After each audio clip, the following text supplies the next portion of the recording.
स्वाध्याय टीवी।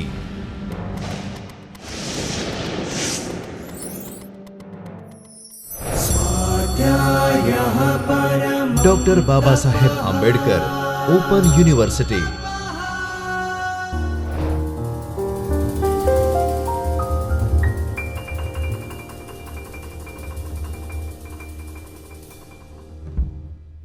નમસ્કાર વિદ્યાર્થી મિત્રો, આજે આપણે ડિક્શનરી શબ્દકોશ વિશે ચર્ચા કરીશું.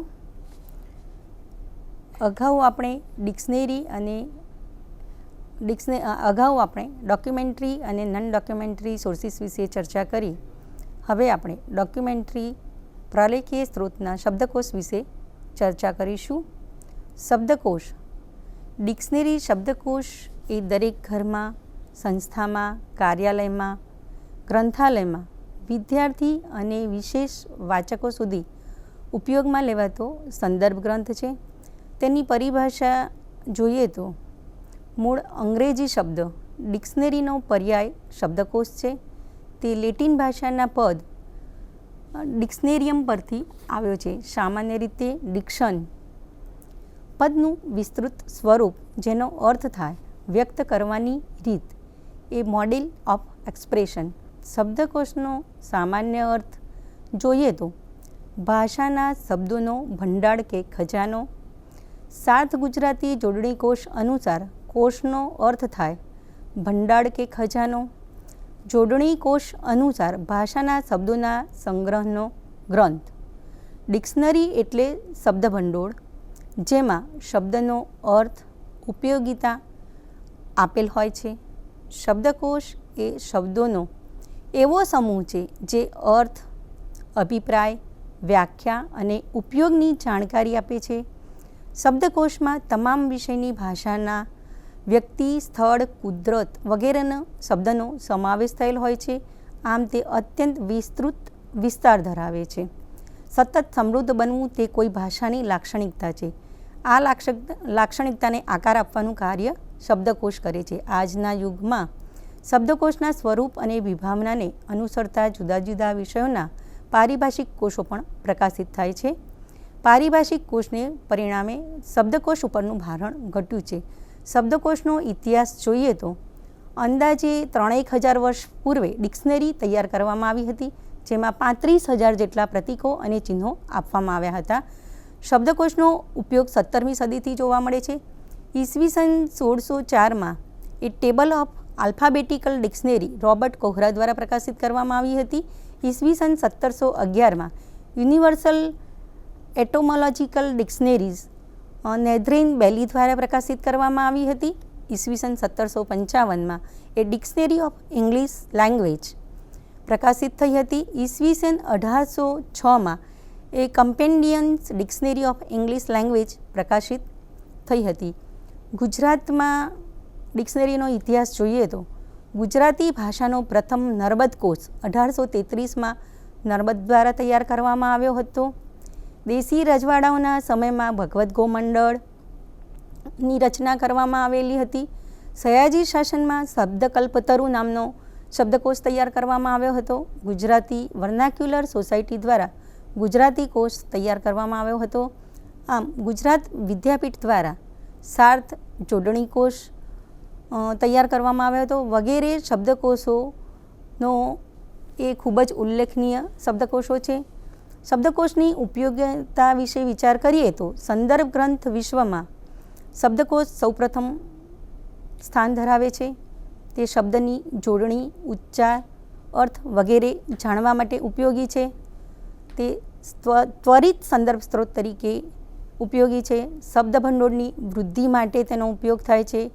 શબ્દો, શબ્દ સમૂહ અને અર્થો શોધવા માટે તેનો ઉપયોગ થાય છે. જોડણી, શબ્દના અવયવ, સંધિ વગેરે ચકાસવા માટે પણ તે ખાસ ઉપયોગી છે. શબ્દના ઉચ્ચારો તપાસવા, શબ્દની વ્યુત્પત્તિ તથા તેનો ઇતિહાસ જાણવા તેનો ઉપયોગ થાય છે. બોલચાલના શબ્દોની અદ્યતન, પ્રાચીન, ભાગ્યે જ વપરાતી અને બોલીમાં ઉપયોગમાં લેવાતી પરિભાષા જાણવા પણ તેનો ઉપયોગ થાય છે. શબ્દોના સમાનાર્થી, વિરુદ્ધાર્થી અને અનેકાર્થી શબ્દો જાણવા તેનો ઉપયોગ થાય છે. વિશિષ્ટ બોલીઓ વિશે જાણકારી મેળવવા તે ઉપયોગી છે. સંક્ષિપ્ત રૂપો, ચિહ્નો અને પ્રતીકો તેમાંથી જાણી શકાય છે. મહત્ત્વના સ્થળોના નદી, પર્વત, શહેર વગેરે નામો જાણવા ઇતિહાસ, પુરાણ, કથાઓ અને બાઇબલના વ્યક્તિગત નામો જાણવા તે ઉપયોગી છે. પરદેશી પરિભાષાની માહિતી મેળવવા તેનો ઉપયોગ કરવામાં આવે છે.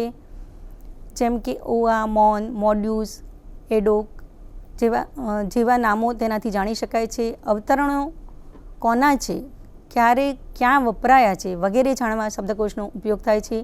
ભાષાલક્ષી સામાન્ય શબ્દકોશ સામાન્ય પ્રકારના વાચકો અને વિષયલક્ષી શબ્દોનો કોષ વિશિષ્ટ પ્રકારના વાચકોને ઉપયોગી નીવડે છે. દરેક પ્રકારના શબ્દકોશની ઉપયોગિતા જુદી જુદી હોય છે.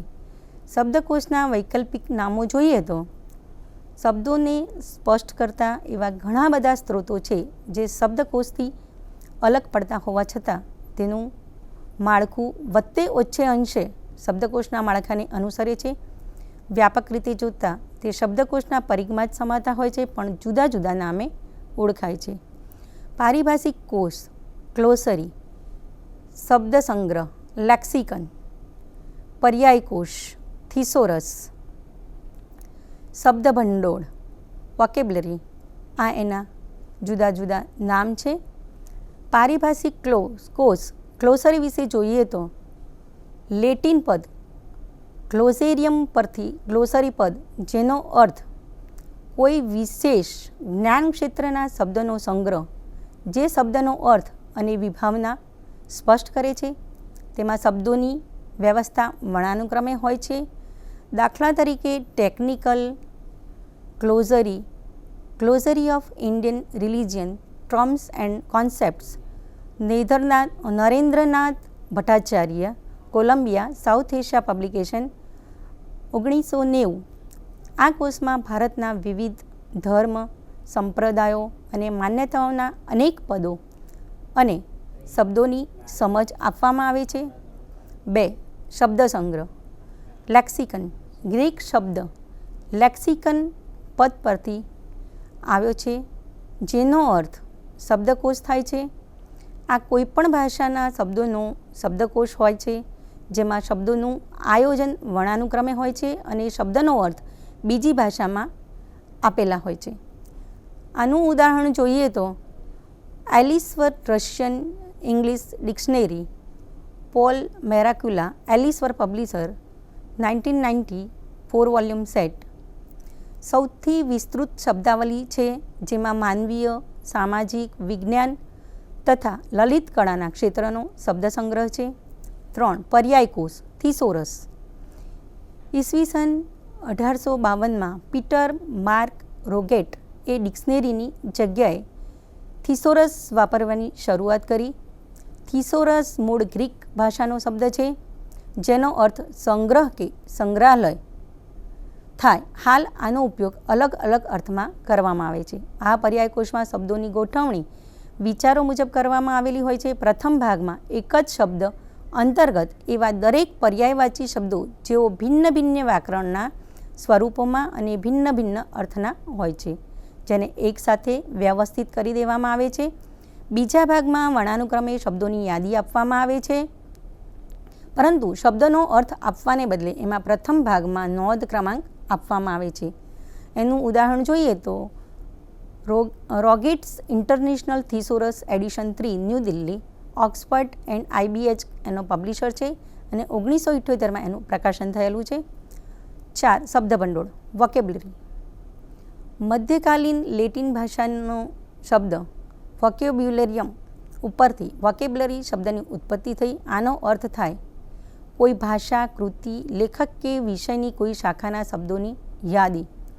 જે શબ્દોની સંક્ષિપ્ત વ્યાખ્યા અને અર્થ સ્પષ્ટ કરે છે તે કોઈ લેખક કે કૃતિ પૂરતી મર્યાદિત હોઈ શકે છે. આનું ક્ષેત્ર જોતાં કોઈ ભાષાના શબ્દોનો ભંડોળ, દાખલા તરીકે હિન્દી શબ્દનો શબ્દ ભંડોળ, તો એનું ઉદાહરણ જોઈએ તો વોકેબ્લરી ઓફ બેઝિક હિન્દી. કોઈ વ્યક્તિ દ્વારા ઉપયોગમાં લેવાય શબ્દનો ભંડોળ, એનું ઉદાહરણ જોઈએ તો વોકેબ્લરી ઓફ શેક્સપિયર. કોઈ વિષય અથવા વ્યવસાય માટેનો શબ્દભંડોળ જોઈએ તો વોકેબ્યુલરી ઓફ કોમર્સ. કોઈ વિશિષ્ટ ઉદ્દેશ માટેનો વિકસાવેલ શબ્દકોશ શબ્દભંડોળ, તો એનું ઉદાહરણ જોઈએ તો international vocabulary of technical theatre terms. આ તેના ઉદાહરણો છે. સાંકેતિક શબ્દો, ભાવ, પ્રતીકો, શૈલી અથવા રંગોની યાદીનો શબ્દભંડોળ વિશે જોઈએ તો વોકેબ્યુલરી ઇંગ્લિશ, સોમાલી ઇંગ્લિશ, મગાદિઝમ એ એનું ઉદાહરણ છે. શબ્દકોશની સાથે અન્ય શબ્દકોશોનું સંયોજન થયેલું હોય છે. તો તેના વિશે ચર્ચા કરીએ તો કેટલાક પ્રકાશનો જુદા જુદા શબ્દકોશનું પ્રકાશન કરી રહ્યા છે. તે પાછળનો તેમનો આશય કે તેમની આવૃત્તિનું વધારેમાં વધારે વેચાણ થાય તે છે. આ પ્રકાશનમાં તેઓ એક વિશ્વકોશ, પર્યાયકોશ, હેન્ડબુક વગેરેની ખાસિયતોને સામેલ કરીને અનેક પ્રકારના શબ્દોની જાણકારી સાથે શબ્દકોશનું પ્રકાશન કરતા હોય છે. શબ્દકોશ સાથે થિસોરસ. ડિક્શનરી કમ થિસોરસ વિશે જોઈએ તો કોલિન્સ નામના પ્રકાશક દ્વારા 2 સંદર્ભ ગ્રંથોને એક જ ગ્રંથમાં ભેગા કરી પ્રકાશિત કરવામાં આવ્યા છે. The Collins dictionary and thesaurus 1 volume edited by William T McLeod. Collins એનું પબ્લિકેશન છે અને 1986માં એ પ્રકાશિત થયેલા છે. વિશ્વકોશીય શબ્દકોશ એન્સાઇક્લોપેડિક ડિક્શનરી. આ વિશે જોઈએ તો ઉપભોક્તા તેમને જરૂરી તમામ માહિતી એક જ શબ્દકોશમાંથી શોધી શકે તે હેતુથી અનેક વિશેષતાઓ જેવી કે ચિત્રો, આલેખો, દ્રષ્ટાંતો સાથે શબ્દકોશનું પ્રકાશન કરવામાં આવે તેને એન્સાઇક્લોપેડિક ડિક્શનરી કહેવામાં આવે છે. દાખલા તરીકે ધ ઓક્સફર્ડ રેફરન્સ ડિક્શનરી. આ શબ્દકોશ ચિત્રથી ભરપૂર છે, અદ્યતન અને પ્રમાણભૂત છે, તેમજ શબ્દકોશ અને સંક્ષિપ્ત વિશ્વકોશ બંનેની સુવિધા આપનારો કોષ છે. કેટલાક વિષયલક્ષી વિશ્વકોશીય શબ્દકોશ પણ હોય છે. શબ્દકોશ અને વિશ્વકોશ વચ્ચેની ભેદરેખા દોરવી મુશ્કેલ છે. બંનેમાં મુખ્ય તફાવત એ છે કે શબ્દકોશોમાં શબ્દોનું વિવરણ કરવામાં આવેલ હોય છે, જ્યારે વિશ્વકોશમાં કોઈ મુદ્દાઓ અને વિષયો પર વિસ્તૃત માહિતી સુવ્યવસ્થિત રીતે આપવામાં આવેલ હોય છે. ડિક્શનરી કમ હેન્ડબુક. શબ્દકોશ સાથે વિષયોની સારણી આપવામાં આવે છે. પહેલા ભાગમાં ટૂંકી વ્યાખ્યાઓનો શબ્દકોશ છે. આની સાથે જોડાયેલ હેન્ડબુક એનો બીજો ભાગ છે. Dictionary and handbook of nuclear medicine and clinical imaging એ એનું એક ઉદાહરણ છે. શબ્દકોશના જુદા જુદા પ્રકારો છે. શબ્દકોશના પ્રકારો જોઈએ તો ઉપયોગિતા તેમજ વિશેષતાની દ્રષ્ટિએ શબ્દકોશના 4 પ્રકાર પાડી શકાય છે. 1. સામાન્ય ભાષાના શબ્દકોશ. 2. વિષયલક્ષી શબ્દકોશ. 3. વિશિષ્ટ શબ્દકોશ. 4. અનુવાદ માટેના શબ્દકોશ. આ વિષયમાં આપણે વિગતે ચર્ચા કરતા જોઈએ તો સામાન્ય ભાષાના શબ્દકોશ વિશે વિચારીએ તો ભાષાના સામાન્ય શબ્દનું વર્ણન કરતા શબ્દકોશને સામાન્ય શબ્દકોશ કહેવામાં આવે છે. આવા શબ્દકોશો ખૂબ જ જાણીતા અને બધે જ સરળતાથી ઉપયોગમાં લેવાતા હોય છે. આના ઉદ્દેશો મુજબ તેમને 3 જૂથમાં વર્ગીકરણ કરી શકાય છે, જેમાં હેતુ, આકાર, ખંડો અને ઉપયોગ કરનારની વયને ધ્યાનમાં લેવાય છે. ઉદ્દેશો પ્રમાણે જોઈએ તો સૂચનાત્મક અને વર્ણનાત્મક શબ્દકોશ. આકાર પ્રમાણે જોઈએ તો બૃહદ શબ્દકોશ, અર્ધ સંક્ષિપ્ત અથવા ડેસ્ક શબ્દકોશ. 3. સંક્ષિપ્ત શબ્દકોશ અથવા પોકેટ શબ્દકોશ. ઉપયોગ કરનારની વય પ્રમાણે જોઈએ તો બાળકો, કિશોરો અને ઉંમરલાયક માટેનો શબ્દકોશ. સૂચનાત્મક અને વર્ણનાત્મક શબ્દકોશ વિશે જોઈએ તો આવા શબ્દકોશોનું સંકલન અને પ્રકાશન મુખ્ય ઉદ્દેશોની પૂર્તિ માટે કરવામાં આવે છે. સૂચનાત્મક શબ્દકોશ શબ્દોની જોડણી, ઉચ્ચાર, અર્થ અને ઉપયોગ માટે ચોક્કસ માનકો નક્કી કરવાના ઉદ્દેશ માટે સંકલિત અને પ્રકાશિત શબ્દકોશને સૂચનાત્મક શબ્દકોશ કહેવામાં આવે છે. આવા શબ્દકોશમાં ફક્ત માનક અને સ્વીકૃત અથવા માનક કરેલ શબ્દકોશનો સમાવેશ કરેલ હોય છે. આમાં તળપદી ભાષા અને બીજેથી લીધેલ શબ્દનો સમાવેશ કરવામાં આવતો નથી. દાખલા તરીકે ડિક્શનરી ઓફ ઇંગ્લિશ લેંગ્વેજ. વર્ણાત્મક શબ્દકોશ કોઈપણ ભાષાના શબ્દોની જોડણી, ઉચ્ચાર, અર્થ અને ઉપયોગ માટે શબ્દોની નોંધ કરવા માટે વર્ણાત્મક શબ્દકોશોનું પ્રકાશન કરવામાં આવે છે. આ શબ્દકોશમાં સંકલન સમય સુધી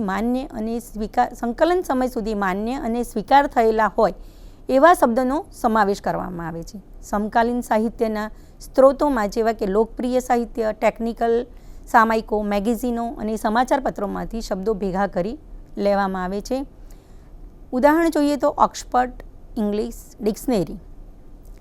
આકાર પ્રમાણે આકાર, ખંડો તથા કોઈપણ ઉંમરના વાચકોના ઉપયોગની દ્રષ્ટિથી જોતા બૃહદ શબ્દકોશ Webster third new international dictionary of the English language 1981. Desk શબ્દકોશ new shorter Oxford English dictionary. Pocket શબ્દકોશ pocket Oxford dictionary of current English. બાળકો માટેનો શબ્દકોશ Webster new secondary school dictionary. ઉપયોગ કરનારની વય પ્રમાણે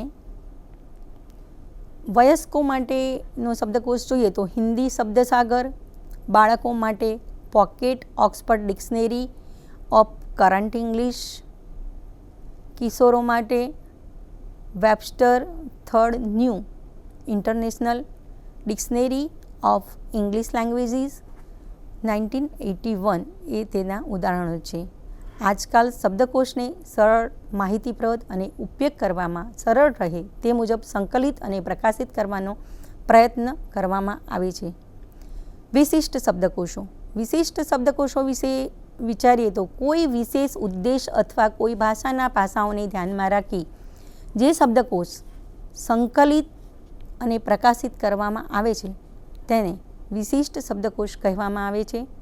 તેને 3 ભાગમાં વિભાજિત કરવામાં આવે છે. 1. ભાષાશાસ્ત્રના વિશિષ્ટ શબ્દો પર આધારિત શબ્દકોશ. 2. શબ્દોના વિશેષ પ્રકાર અથવા વર્ગ ઉપર આધારિત શબ્દકોશ. 3. સાહિત્યિક પાસાઓ અને વિશિષ્ટ વ્યક્તિઓના સમૂહને સંબંધિત શબ્દકોશ. ભાષાશાસ્ત્રના વિશિષ્ટ શબ્દો પર આધારિત શબ્દકોશ વિશે વિસ્તૃત રીતે જોઈએ તો અથવા વિચારીએ તો આ શબ્દકોશ જુદા જુદા વિભાગોમાં વિભાજિત થાય છે. એક વિરામચિહ્ન કોશ. તો ભાષાના લેખિત સ્વરૂપમાં વિરામચિહ્ન ખૂબ જ મહત્ત્વના હોય છે. ભાષા સમજવા અને યોગ્ય તથા સાચી રીતે વાંચવા, લખવા અને છાપવામાં ઉપયોગ લેવાતા શબ્દકોશને વિરામચિહ્ન કોશ કહેવામાં આવે છે. ઉદાહરણ જોઈએ તો you have a point there, a guide to punctuation and its allies. ઉચ્ચારણ શબ્દકોશ. શબ્દોના શુદ્ધ અને સરળ ઉચ્ચારણને સમજવા અને બોલવા માટે તૈયાર થતા શબ્દકોશને ઉચ્ચારણ શબ્દકોશ કહેવાય છે. દાખલા તરીકે ઇંગ્લિશ પ્રોનાઉન્સિંગ ડિક્શનરી. જોડણી કોશ. જેની જોડણી મુશ્કેલ હોય તેવા શબ્દોને અગ્રિમતા આપવામાં આવે છે. જોડણી ઉચ્ચારણની માફક ન હોય તે ઉચ્ચારણોથી જુદી હોય, જેની જોડણી અને ઉચ્ચારણ વચ્ચે તફાવત હોય તેવા મોટાભાગના શબ્દોનો સમાવેશ આમાં કરવામાં આવે છે. દાખલા તરીકે ડિક્શનરી ઓફ સ્પેલિંગ્સ. સમાનાર્થી અને વિરુદ્ધાર્થી શબ્દનો શબ્દકોશ. સમાનાર્થી અને વિરુદ્ધાર્થી શબ્દો માટે અનેક કોષો છે. સામાન્ય શબ્દકોશમાં પણ સમાનાર્થી અને વિરુદ્ધાર્થી શબ્દોનો સમાવેશ કરેલ હોય છે. સમાનાર્થી શબ્દો માટે થિસોરસ જાણીતો શબ્દકોશ છે. આ કોષ ક્રોસવર્ડ પઝલના ઉત્સાહી લોકો માટે શબ્દભંડોળનું જ્ઞાન વધારવા માટે ઉપયોગી છે. આ શબ્દનો ઉપયોગ કાળજીપૂર્વક અને વિવિધ અર્થો માટે બીજા શબ્દકોશ દ્વારા ચકાસણી માટે કરવામાં આવે છે. દાખલા તરીકે હિન્દી પર્યાયવાચી કોશ. પ્રયોગ શબ્દકોશ. વ્યાકરણ, વાક્યરચના, શૈલી, મુહાવરાઓ તથા યોગ્ય શબ્દોના પ્રયોગને સંબંધિત નિયમોની વિસ્તૃત વ્યાખ્યા, લખાણની ખામીઓ અને ભાષણની ચર્ચા કરતા શબ્દકોશને પ્રયોગ શબ્દકોશ કહેવામાં આવે છે. ઉદાહરણમાં a dictionary of modern English usages. વ્યુત્પત્તિ અને ઐતિહાસિક શબ્દકોશ. શબ્દોનો ઇતિહાસ, તેનો વિકાસ અને ઉત્પત્તિ તથા કોઈ ભાષામાં તેનો વિકાસ વગેરેની ચર્ચા કરતા શબ્દકોશને વ્યુત્પત્તિ અને ઐતિહાસિક શબ્દકોશ કહેવાય છે. શબ્દોના અર્થ અને પ્રયોગોમાં જુદા જુદા સમયે થયેલ પરિવર્તિત તથા કેટલાક પાસાને વ્યક્ત કરવા માટે ઉપયોગમાં લેવાતા વિદેશી શબ્દો અને લોકોની ભાષા, સભ્યતા અને સંસ્કૃતિનો ઇતિહાસ પણ તેમાં જોવા મળે છે. દાખલા તરીકે the concise Oxford dictionary of English etymology આ એનું એક ઉદાહરણ છે. શબ્દોના વિશિષ્ટ પ્રકાર અથવા વર્ગો પર આધારિત શબ્દકોશ વિશે ચર્ચા કરીએ તો આવા શબ્દકોશો સામાન્ય શબ્દોમાં સમાવિષ્ટ હોય પણ ખરા અને ન પણ હોય આ શબ્દકોશના અનેક પ્રકાર છે. જોઈએ તો એક તળપદી ભાષાનો શબ્દકોશ. રોજબરોજના વાર્તાલાપમાં ઉપયોગમાં લેવાતા ઔપચારિક રીતે અયોગ્ય ઉચ્ચ પ્રકારના લખાણમાં ન લેવાતા શબ્દોને તળપદી શબ્દો કહેવાય છે. તળપદી ભાષાના શબ્દોને શબ્દકોશમાં સમાવેશ ન કરવાની પુરાણી રીત હવે ઝડપથી બદલાઈ રહી છે, જેમાં માત્ર તળપદી ભાષાના શબ્દોનો સમાવેશ હોય. શબ્દોની પરિભાષા, ઉદાહરણો અને અવતરણો અને ઉત્પત્તિ સંબંધિત વિસ્તૃત માહિતી આપવામાં આવી હોય તેવા શબ્દકોશને તળપદી ભાષાનો શબ્દકોશ કહેવામાં આવે છે. દાખલા તરીકે ઓક્સફર્ડ ડિક્શનરી ઓફ મોડર્ન સ્લેંગ્સ. અપ્રચલિત શબ્દનો શબ્દકોશ. એવા શબ્દો કે જેનો પહેલાં પ્રયોગ કરવામાં આવતો હતો પણ વર્તમાનમાં પ્રયોગ થતો ન હોય, અપ્રચલિત કે કાળગ્રસ્ત થઈ ગયા હોય, આધુનિક અંગ્રેજી શબ્દકોશમાં એનો સમાવેશ કરવામાં આવતો ન હોય તેવા શબ્દોનું સંકલન કરીને પ્રકાશિત કરવામાં આવતા શબ્દકોશને અપ્રચલિત શબ્દકોશ કહેવામાં આવે છે. આ શબ્દકોશ દ્વારા અંગ્રેજી સાહિત્ય કોઈ સમય, ભાષા અને સાહિત્યિક પ્રવૃત્તિની જાણકારી મેળવવા શિક્ષકો અને વિદ્યાર્થીઓને ખૂબ જ ઉપયોગી છે. ડિક્શનરી ઓફ અર્લી ઇંગ્લિશ એ તેનું ઉદાહરણ છે. પ્રાદેશિક બોલીના શબ્દકોશ. પ્રાદેશિક ક્ષેત્રમાં વિશેષ રીતે બોલાતી ભાષા, શબ્દો, વાક્યશૈલી અને ઉચ્ચારો સામાન્ય બોલીથી જુદા હોય છે, જે પ્રાદેશિક ભાષાના શબ્દો સંબંધિત હોય અને પ્રાદેશિક બોલીના શબ્દકોશ કહેવાય છે. અમેરિકન ડાયલેક્ટ ડિક્શનરી એ તેનું એક ઉદાહરણ છે. નવા શબ્દનો શબ્દકોશ. જૂના શબ્દકોશમાં ઉપલબ્ધ ન હોય તેવા નવા શબ્દો અને તેનો અર્થ કે જેનો સમાવેશ શબ્દકોશમાં કરવાનો બાકી છે, તેનો સમાવેશ કરી પ્રકાશિત થતા કોશને નવા શબ્દનો શબ્દકોશ કહેવાય છે. પરહન્ટ ડિક્શનરી કમ્પેનિયન 1982 એ એનું એક ઉદાહરણ છે. નામો, અટકો અને ઉપનામોનો શબ્દકોશ. વ્યક્તિગત નામો, અટકો અથવા ઉપનામો એકત્ર કરીને જે શબ્દકોશ પ્રકાશિત કરવામાં આવે છે તેને નામ શબ્દકોશ કહેવાય છે. ઉપનામ એક વૈકલ્પિક નામ અથવા ટૂંકું નામ છે. The Penguin books of Hindu name 1992 એ તેનું ઉદાહરણ છે. શબ્દ પહેલી કોશ. શબ્દોની ટૂંકી વ્યાખ્યા સાથે શબ્દોમાં રહેલા અક્ષરોની સંખ્યાના આધારે ગોઠવવામાં આવતા શબ્દોના કોષને શબ્દ પહેલી કોષ કહેવામાં આવે છે. Game dictionary for crossword puzzles London Collins એનો પબ્લિશર છે, એ એક તેનું ઉદાહરણ છે. પરિવર્તિત વર્ણમાળા શબ્દકોશ. વર્ણમાળાના અક્ષરોના ક્રમ બદલીને બનાવવામાં આવતા શબ્દો કે જેનો અર્થ નીકળતો હોય તેવા શબ્દોના કોષને પરિવર્તિત વર્ણમાળા શબ્દકોશ કહેવામાં આવે છે. LAME લેમ એ તેનું ઉદાહરણ છે. દાખલા લોંગમેન એનેગ્રામ ડિક્શનરી. ટૂંકાક્ષરી શબ્દકોશ. મોટા અથવા લાંબા શબ્દોનું સંક્ષિપ્ત સ્વરૂપ જે નામના શરૂઆતના અક્ષરોને મેળવીને બનાવવામાં આવતા શબ્દોના કોષને ટૂંકાક્ષરી શબ્દકોશ કહેવાય છે. શબ્દ જોઈએ તો WHO વર્લ્ડ હેલ્થ ઓર્ગેનાઇઝેશન. આમ આવા વિશિષ્ટ શબ્દકોશમાં માત્ર ટૂંકાક્ષરી શબ્દનો સમાવેશ કરવામાં આવે છે, જે સંદર્ભ તરીકે ખૂબ જ ઉપયોગી છે. એનું ઉદાહરણ જોઈએ તો acronymic dictionary of library and information science. ચિહ્નો અને પ્રતીકોનો શબ્દકોશ. જે શબ્દકોશમાં શબ્દોનો નહીં પણ પ્રતીકો અને ચિહ્નોનો સમાવેશ કરવામાં આવેલ હોય તે કોષને ચિહ્નો અને પ્રતીકોનો શબ્દકોશ કહેવામાં આવે છે. ચિહ્નો અને પ્રતીકોનો પણ કોઈ અર્થ હોય છે. તેનો પ્રયોગ અભિવ્યક્ત કરવામાં ભાષાનું કાર્ય કરે છે. દાખલા તરીકે ધ બુક ઓફ સાયન્સ. સાહિત્યિક પાસાઓ અને વિશિષ્ટ વ્યક્તિઓના સમૂહને સંબંધિત શબ્દકોશ. આવા શબ્દકોશ વિશિષ્ટ પ્રકારની વ્યક્તિઓની જરૂરિયાતો પૂરી પાડે છે. આ શબ્દકોશના વિવિધ પ્રકાર છે.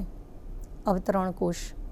કોઈ વિદ્વાન કે મેધાવી વ્યક્તિત્વ ધરાવતી વ્યક્તિ દ્વારા લખેલ અથવા વ્યાખ્યાન સમયે કરેલ અથવા કોઈ વિશેષ પ્રકારના સંબંધિત વચન આપેલ હોય તેના શબ્દોના સમૂહને અવતરણ કોશ કહેવાય છે.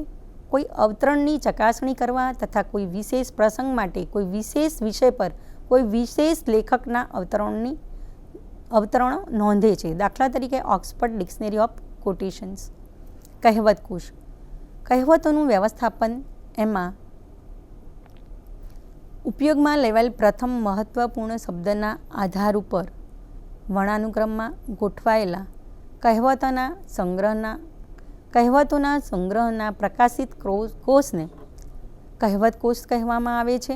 આમાં મહત્વપૂર્ણ શબ્દોના આધાર અને અન્ય મહત્વપૂર્ણ મુખ્ય શબ્દોના આડસંદર્ભ પણ આપવામાં આવેલ હોય છે. ઉદાહરણ જોઈએ તો કન્સાઇન ઓક્સફર્ડ ડિક્શનરી ઓફ પ્રોવર્બ્સ. વિદેશી પદોનો શબ્દકોશ. વિદેશી કહેવતો અને શબ્દોને સંકલિત કરી બનાવાતા શબ્દકોશને વિદેશી પદોનો શબ્દકોશ કહેવાય છે. આમાં વિદેશી મૂળ શબ્દો તથા કહેવતો સાથે સંબંધિત દેશોનો ઉલ્લેખ પણ કરવામાં આવેલ હોય છે. ઉદાહરણ જોઈએ તો a dictionary of foreign words and phrases in current English. રૂઢિપ્રયોગોનો શબ્દકોશ. રૂઢિપ્રયોગોના અર્થ, પ્રયોગ અને વ્યાખ્યા સાથે પ્રકાશિત થતા શબ્દોના કોષને રૂઢિપ્રયોગોનો શબ્દકોશ કહેવામાં આવે છે. તેની ગોઠવણી વર્ણાનુક્રમમાં કરવામાં આવે છે. ઉદાહરણ જોઈએ તો એ બુક ઓફ ઇંગ્લિશ આઇડમ્સ. લયબદ્ધ શબ્દકોશ. એક સરખા લયવાળા શબ્દોને એકસાથે સમૂહબદ્ધ કરી પ્રકાશિત કરવામાં આવતા કોષને લયબદ્ધ શબ્દકોશ કહે છે. સામાન્ય શબ્દકોશ અને આ શબ્દકોશની ગોઠવણમાં તફાવત હોય છે. દાખલા તરીકે પોએટ્સ મેન્યુઅલ ઓફ રેહમિંગ. ઘીસીપીટી વાતોનો શબ્દકોશ. અર્થહીન વાતો, અપ્રચલિત જૂની થઈ ગયેલ વાતો, જેની અભિવ્યક્તિ વ્યંગ ભાષામાં હોય તેવા શબ્દોના કોષને ઘીસીપીટી વાતોનો શબ્દકોશ કહે છે. બોલતા કરતાં લખવામાં તેનો વધારે ઉપયોગ થાય છે. A dictionary of cliches with an introductory essay એ તેનું ઉદાહરણ છે. આ કોષમાં ઘણા જૂના વારંવાર ઉપયોગમાં લેવાતા અર્થહીન બનેલા શબ્દોનો સમાવેશ થયેલ છે. શિક્ષક અને લેખકો તેનો ઉપયોગ કરતા નથી. શ્રોતા માટે આવી વાતોનો ઉપયોગ કરવો એ શરમજનક છે. શબ્દાનુક્રમ મણિકા કોષ.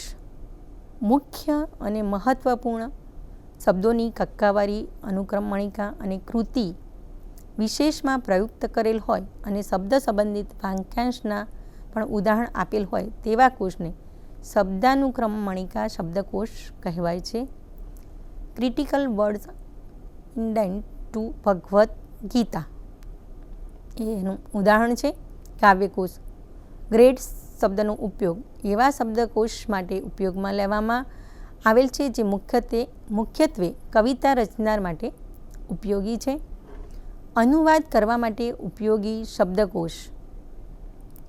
કોઈ એક ભાષામાંથી બીજી ભાષામાં શબ્દોના અર્થ પ્રદાન કરનાર શબ્દકોશને દ્વિભાષી અથવા બહુભાષી શબ્દકોશ કહેવાય છે. આવા શબ્દકોશનો ઉપયોગ અનુવાદ કરવા માટે થાય છે. દ્વિભાષી શબ્દકોશ વિશે જોઈએ તો કોઈ એક ભાષાના શબ્દોના અર્થ અન્ય એક ભાષામાં આપેલા હોય, બીજી ભાષાને શીખવા તથા તેનું જ્ઞાન મેળવવા માટે ખાસ આવા શબ્દકોશ તૈયાર કરવામાં આવે છે. આવા શબ્દકોશ જુદા જુદા આકારમાં મળે છે. ઇંગ્લિશ ગુજરાતી ડિક્શનરી એ તેનું ઉદાહરણ છે.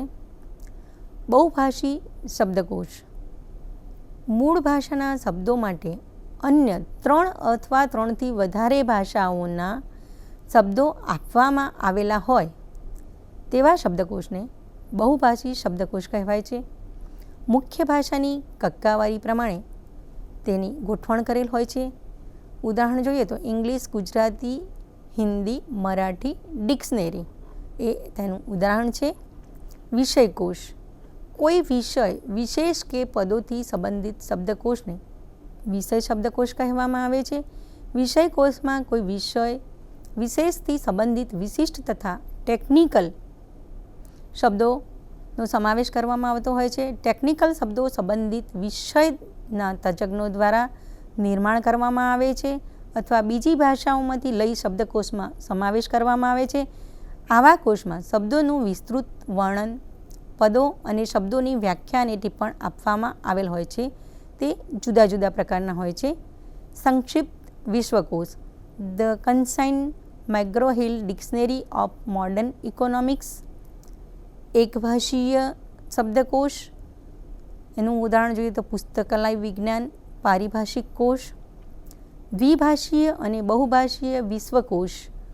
એનું ઉદાહરણ જોઈએ તો German, English technical and engineering dictionary એ તેનું ઉદાહરણ છે. સામાન્ય રીતે શબ્દકોશ એટલે શબ્દનો અર્થ એવું જ વિચારીએ છીએ, પરંતુ શબ્દકોશના વિસ્તૃત સ્વરૂપો અને પ્રકારો વિશે જોતાં તેની વિસ્તૃતતાનો ખ્યાલ આવે છે અને રોજબરોજના જીવનમાં તેની ઉપયોગિતા અને મહત્ત્વ વિશે સમજી શકાય છે. હવે ફરી મળીશું આ જ માધ્યમ દ્વારા. નમસ્કાર. स्वाध्यायः परमं तपः.